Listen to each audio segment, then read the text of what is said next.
Hi, this is New Time on Silkway TV channel. We introduce you with the most visible news and important events that happened throughout this week in Kazakhstan and Central Asia.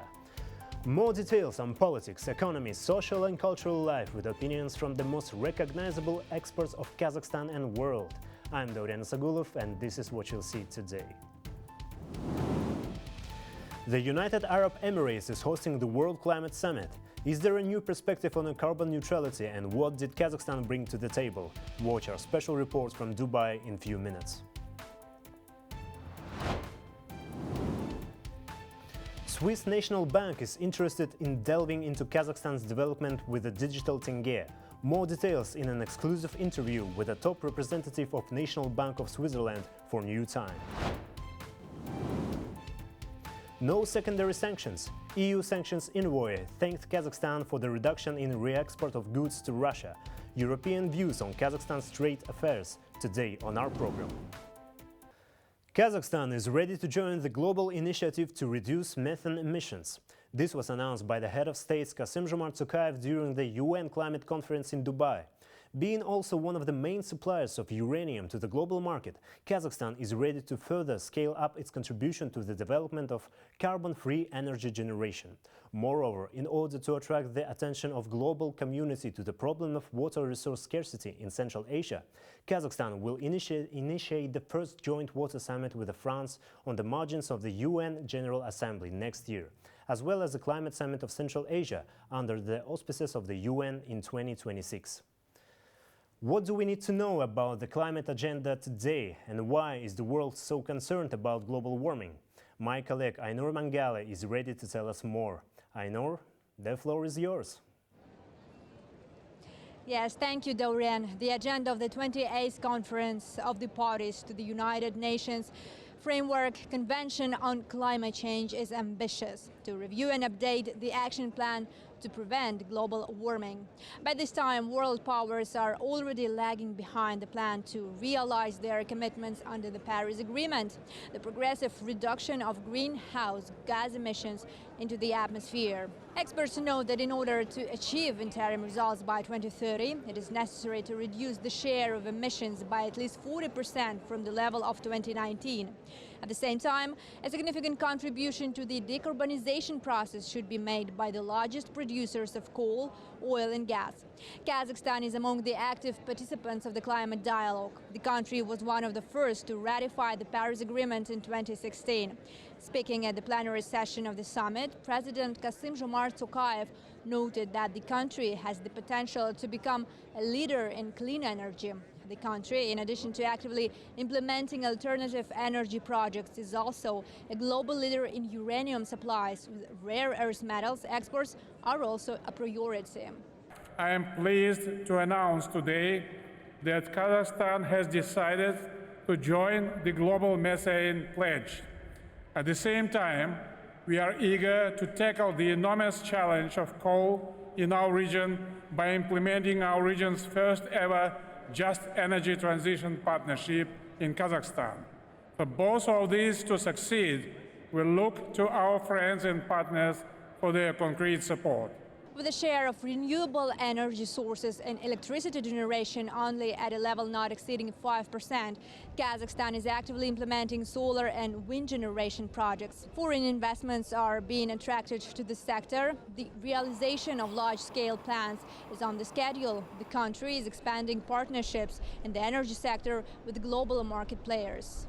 Within COP28, within the official visit of the head of the state over here in Dubai, we will sign relevant agreements with French Total, with Saudi Aqua Power and with Emirati Masdar. Altogether, we plan to put into operations together with them 3 gigawatts of wind power in Kazakhstan. The total volume of investments will amount to more than $4.5 billion. At the same time, experts note that financing remains the main missing link within the climate agenda. On the margins of the summit, the leaders agreed to create a loss and damage fund to help developing economies combats climate change. Kazakhstan can also count on financing, experts said, and in priority sectors such as agriculture and water management.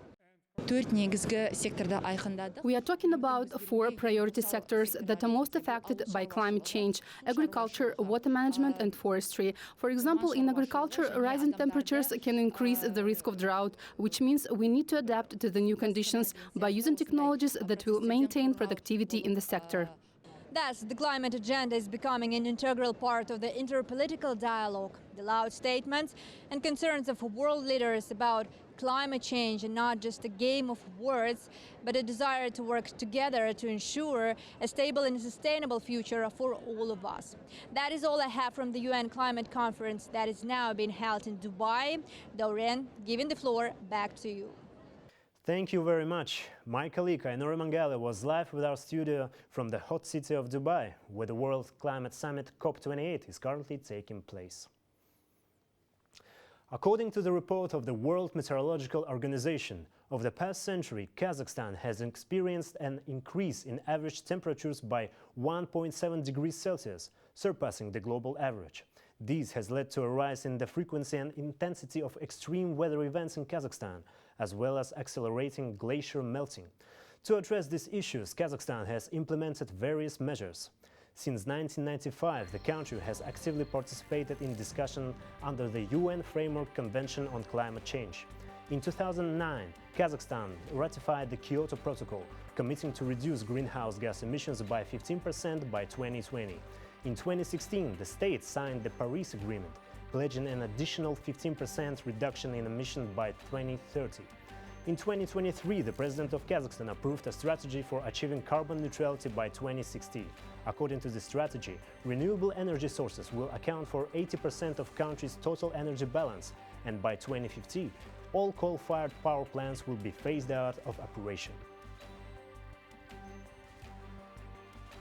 Let's move on.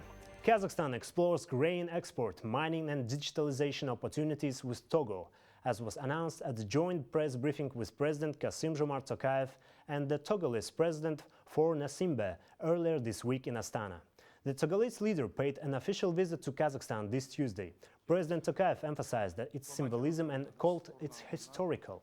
Worth to say that next year marks the 10th anniversary of diplomatic relations based on friendship and mutual support between Kazakhstan and Togo.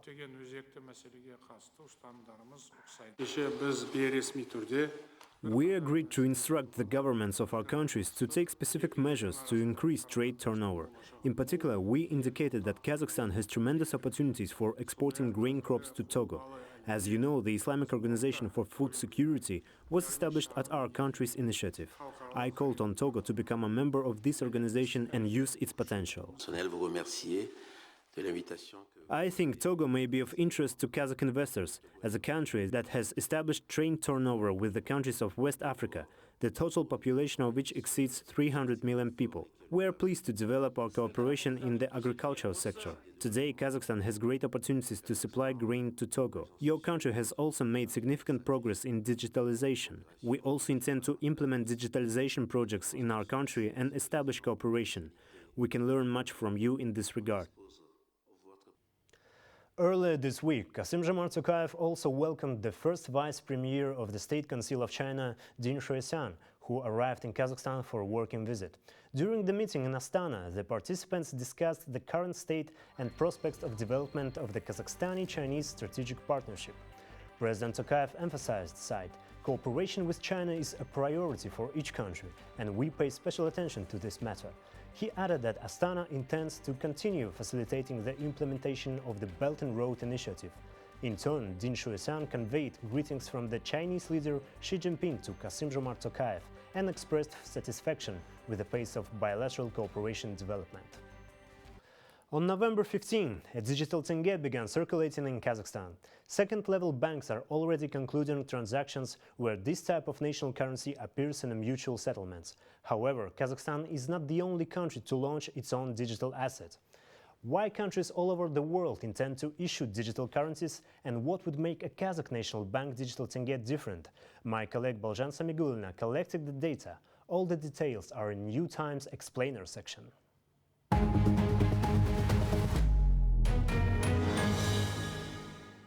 In Kazakhstan, 2 years ago, the aggregate cost of making retail payments amounted for over $62,000.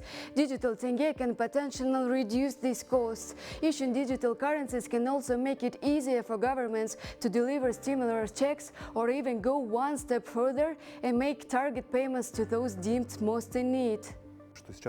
Now we're running into a focus group and recording that we have up to several hundred transactions in digital currency. Participating banks are also actively engaged in testing and catching all kinds of errors. We hope that within the next 6 months or a year, we will be able to open access to a full-fledged digital currency for all citizens, not only within the framework of this focus group. Introducing a digital format for the national currency has multiple objectives: fostering financial market competition through innovative financial products, expanding cashless payment accessibility even without internet, and improving government payment efficiency for target social benefits or one-time payments. Experts highlight additional advantages such as a new tool against corruption, a broadened taxable base, ultimately leading to increased budget revenues. Globally speaking, there will be more convenient operational and transparent system for international settlements. According to the developers, one of the fundamental missions is to make the calculations transparent. That is, elements of corruption will practically have to be excluded. I hope that this project will cover the range of these issues, not only provide payments to hard-to-reach settlements of Kazakhstan, but will look further, on a large scale, for the interaction of our entrepreneurs with foreign investors. In the recent 22 survey by the Bank of International Settlements, more than 93% of the 86 participating central banks were engaged in exploring or implementing digital currencies. Countries have diverse objectives when adopting them. The Russian Central Bank, for example, aims to reduce the circulation of cash rubles. The central banks of the Bahamas and Eastern Caribbean prioritize improving payment efficiency and promoting financial inclusion. Meanwhile, China achieved full circulation of the digital yuan in 2022 with a volume of 13.6 billion yuan, which is approximately $2 billion by the end of the year. Notably, since May 2023, civil servants in Changshu municipality have been receiving their salaries in digital yuan. Kazakhstan's progress will carry significance among global government fintech watchers because just a handful of nations. The country's move showcases the commitment to reducing retail payment costs, promoting cashless transactions, and enhancing government payment efficiency. As nations worldwide adopt digital currencies for various reasons, Kazakhstan's digital tenge contributes to the evolving landscape of government fintech initiatives, attracting attention from global observers. Balzhan Samigulina for Explainer at New Time.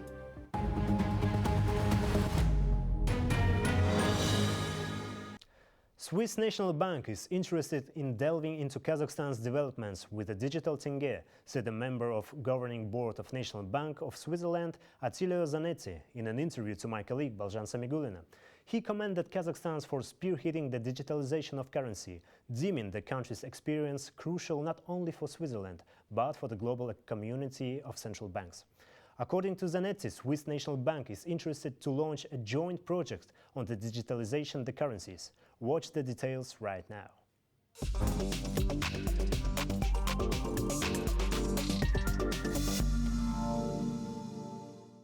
Thank you very much for joining us today. In June interview, the head of National Bank of Switzerland, Thomas Jordan, mentioned that it is important to stabilize the inflation index up to until 2%, but in August it reached even a less point of 1.90. How did you reach such achievement, and what is the next target of National Bank on fighting with inflation, please? Yes, actually the latest number is 1.7%. In the cycle, inflation went up to a peak of 3.5% in Switzerland, so much less than in other countries, but still too much for our definition of price stability. We define price stability in Switzerland as an inflation rate between 0 and 2%. So we are happy with any inflation rate between 0 and 2%. So 3.5 was too much. What we tightened monetary policy starting from the end of 2021, initially by allowing an appreciation of the nominal exchange rate. So the appreciation of the nominal exchange rate protected the country from imported inflation. And on top of that, we also hiked interest rate in various steps. Let us switch to the topic of cooperation with Kazakhstan. In which areas Swiss National Bank cooperates with Kazakhstan, and can we expect maybe new projects in the field of finance? We have had over many years now very intense and very fruitful relationships with Kazakh authorities in general, and more specifically with the central bank. We have had a number of projects or common projects over various range of areas, including payment system, risk management, asset management, and so on. Over the years, I think we have had more than 20 common projects. Now, I think going forward, we will be very interested in understanding more the work that has been done in Kazakhstan with the digital tenge and where this project is evolving. I think Kazakhstan is leading the way in the digitalization of money, and the experience that we'll observe in Kazakhstan will be very important, not just for Switzerland, but for the entire community of central banks around the world. Are there any already negotiations in cooperating in digitalization?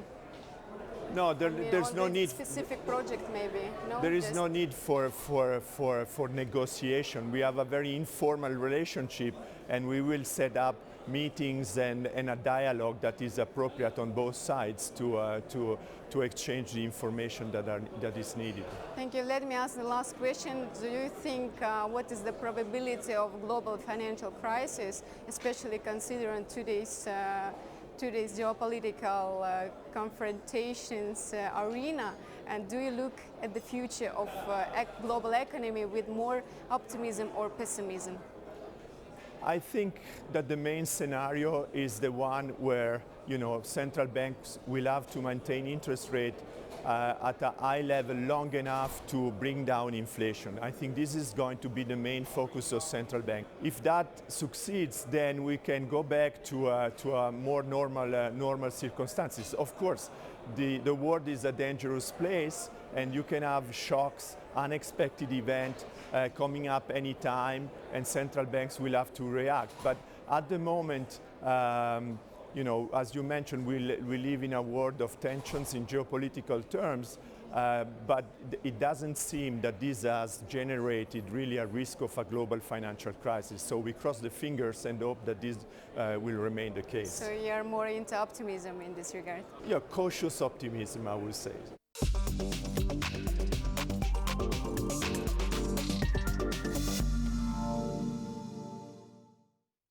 A significant reduction in the volume of re-export of sanctioned goods from Kazakhstan to Russia was reported during EU sanctions envoy press briefing.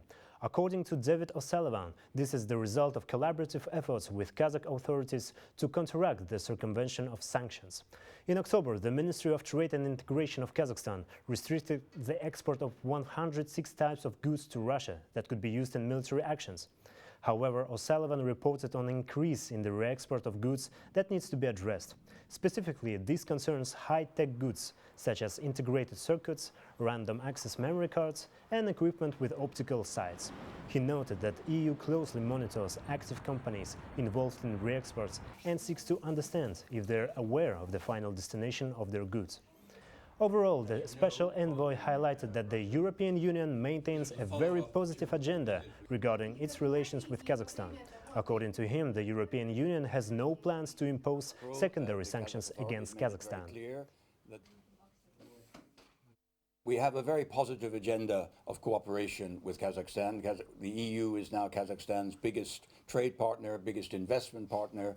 We have many ambitious projects, whether that's in green technology or in transport, in ways in which we can cooperate more closely. We're anxious to take forward this very positive and constructive agenda in Kazakhstan-EU relations. And it's very important, and I think both sides have agreed, that we should not allow this sanctions issue to become an obstacle to the development of those closer economic relations. And that is the spirit in which we will be working in the coming weeks and months. Exporters facing EU sanctions might seek a way to navigate around the restrictions, with the re-exportations as one potential method, experts say. However, according to the measures introduced, European Union is taking a stern stance against sanctions circumvention.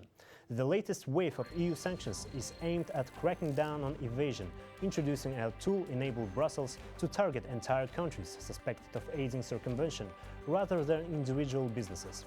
In practice, it can label the nation as an active accomplice or, at the very least, a participant looking the other way. Notably, in April, Kazakhstan introduced an online system to track all the goods entering and leaving the country. The system is the most concerted effort to date by Kazakh government to demonstrate compliance with the EU sanctions policy. Kazakhstan and Uzbekistan will be connected by a brand new railway. In the Turkestan region, construction has commenced on a railway line connecting Darbaza to Maktaral. The project is aimed at a further development of the transportation and transit potential of our country. It is anticipated that this will contribute to an increase in export shipments towards Uzbekistan, one of our crucial partners. What other important news topic dominated Central Asia this week? My colleague, political observer Ozhet Shagerbayev, is ready to tell in details. Ozhet, good evening. The floor is yours. Thank you, Dorian. I'm ready to start in a moment.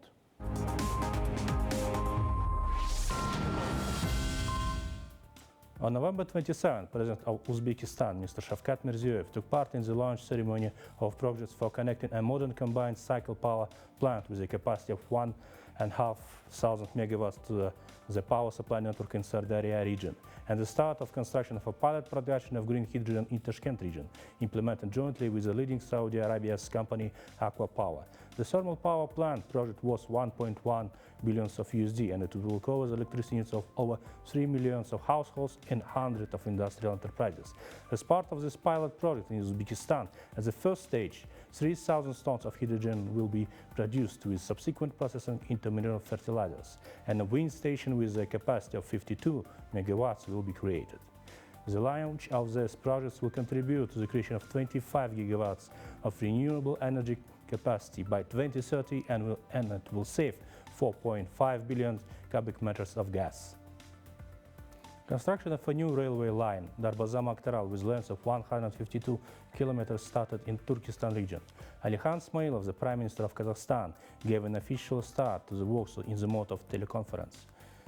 In general, since the beginning of the year, the volume of cargo transportation between Kazakhstan and Uzbekistan amounted to 25.8 million tons. By the end of the year, the volume of cargo transportation with Uzbekistan is forecasted at the level of about 31 million tons, which is 16% higher than the last year.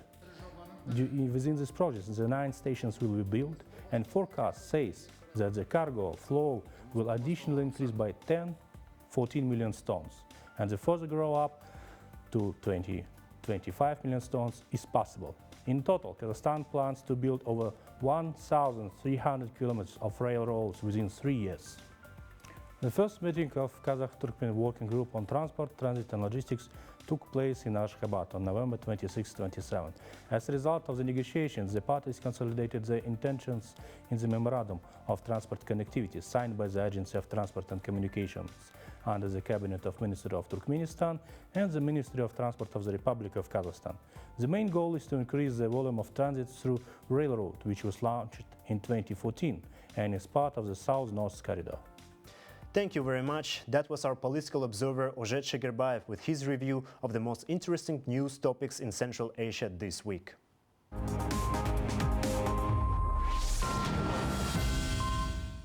The first presentation of the book Widening the Scope, How Middle Powers Are Changing Liberal Institutionalism took place at the United Nations office in Geneva.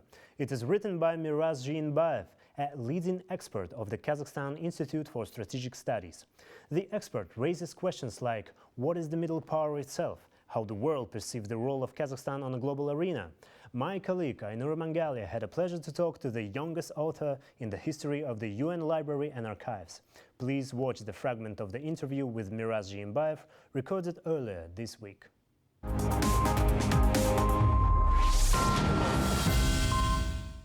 Hi, Hi, Miras. Thanks for joining us today. Thanks for joining our studio. First of all, let me congratulate you with your new book. I think this is a very big achievement in academia sphere. So before we go further and discuss issues of geopolitical issues, let me ask you about this book in general, what this book is about. This book is all about middle powers. Power itself is a core term in international relations theory. So understanding of power is very vital to understand theory of international relations. We absolutely know to the moment, at least to the current day, that what great power is. But what is a middle powers and what is a small power? It's a huge academic debate in the world. Based on criteria, based on size, for example, which country is middle power and which is not. It's a huge debate, you know, because everyone would like to be a middle power, to say that it's an influential country in the global world system and the system of global governance. But at the same time, we see that in these academic debates, some fields are actually missed or was oversimplified to the realm of current, let's call it, agenda. So, talking about the middle powers now, what countries we can relate to this term, and what exactly, how exactly they influence modern geopolitics in your point of view? We have 2 or 3 great powers in the world. So it's almost consensus in international relations theory that some of the countries can be great powers. But in terms of middle powers, there is no direct criteria. For example, just territorial size. It's not working. Kazakhstan is one of the biggest countries in the world, but only 20 million of population, while the South Korea is much more smaller.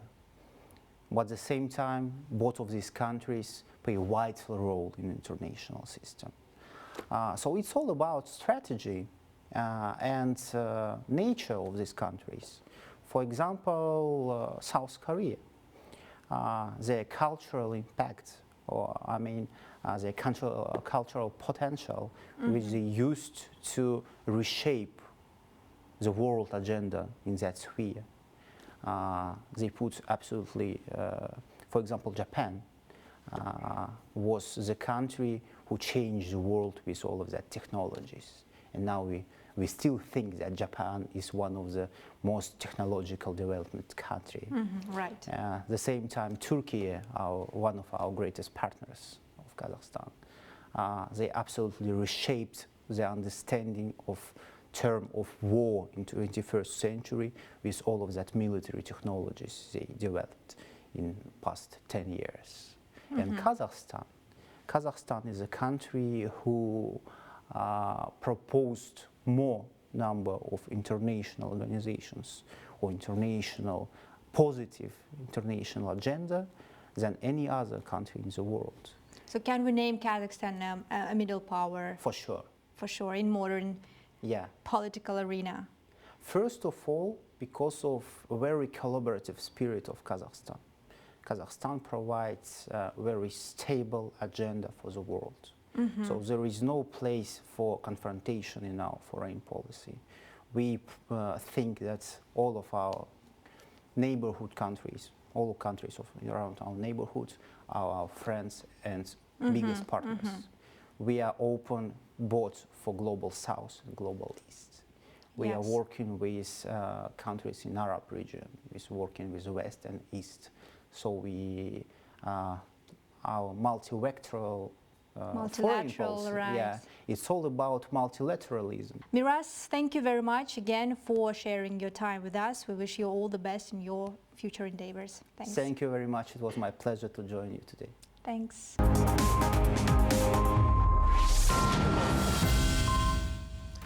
Well, that's it for today. All the main news about Kazakhstan and Central Asia you can find here. More special projects about our country you can also watch on Silkway TV channel. So stay tuned and see you later.